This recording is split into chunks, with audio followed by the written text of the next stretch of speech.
अस्सलाम वालेकुम रहमतुल्लाहि बरकातुहू। आओ डिजिटल तरीके से उर्दू पढ़ना लिखना सीखे में अजीज तलबा व तलबात, आज हम जेर वाले अल्फाज की मशक करेंगे।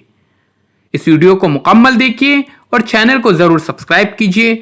आइए प्यारे बच्चों शुरू करते हैं जेर वाले अल्फाज की मशक। सबसे पहले हम जेर की तारीफ को समझने की कोशिश करते हैं। जबर, जेर और पेश को हरकत कहते हैं। जिस हुर्फ पर जबर, जेर या पेश हो उसको मुतहरिक कहते हैं। इसे हुरूफ के नीचे लिखा जाता है। जेर को मारूफ पढ़ा जाए और मजहूल आवाज से बचा जाए। जेर की आवाज नीचे को जाती है। प्यारे बच्चों, आइए इसको हम मिसालों के जरिए समझने की कोशिश करते हैं कि जेर की आवाज किस तरह से नीचे की तरफ जाती है। मसलन दिन,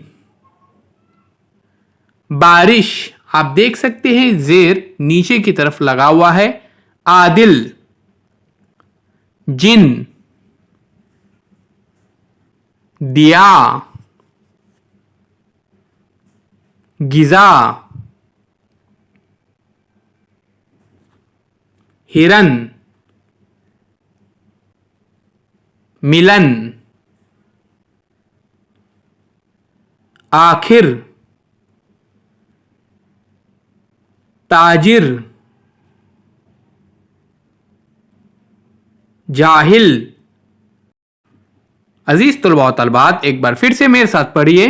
दिन, बारिश, आदिल, जिन, दिया, गिजा, हिरन, मिलन, आखिर, ताजिर, जाहिल।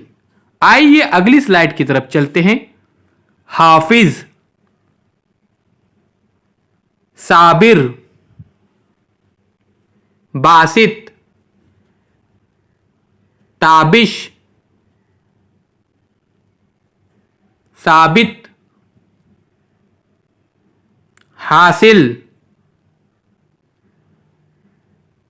हाजिर, जाकिर, साजिद, जाहिर, गालिब। हाफिज, साबिर, बासित, ताबिश, साबित, हासिल, हाजिर, जाकिर, साजिद, जाहिर, गालिब। नेक्स्ट स्लाइड में देखते हैं। इस, इन, बिल, तिल, जिस, दिल, सिमत, मिल, गिर, गिन, जिद। इस, इन, बिल, तिल, जिस, दिल, सिमत, मिल, गिर, गिन, जिद। ये है प्यारे बच्चों जेर वाले अल्फाज। इन्हें लिखिए, मशक कीजिए और प्यारे बच्चों इस वीडियो को शेयर जरूर कीजिए। डिजिटल तरीके से उर्दू पढ़ना लिखना सीखने के लिए एक बेहतरीन वर्कबुक की तश्कील दी गई है। इसे हासिल करने के लिए आप दिए गए नंबर पर राब्ता जरूर कीजिए। अल्लाह हाफिज दोस्तों, मिलते एक नए वीडियो के साथ।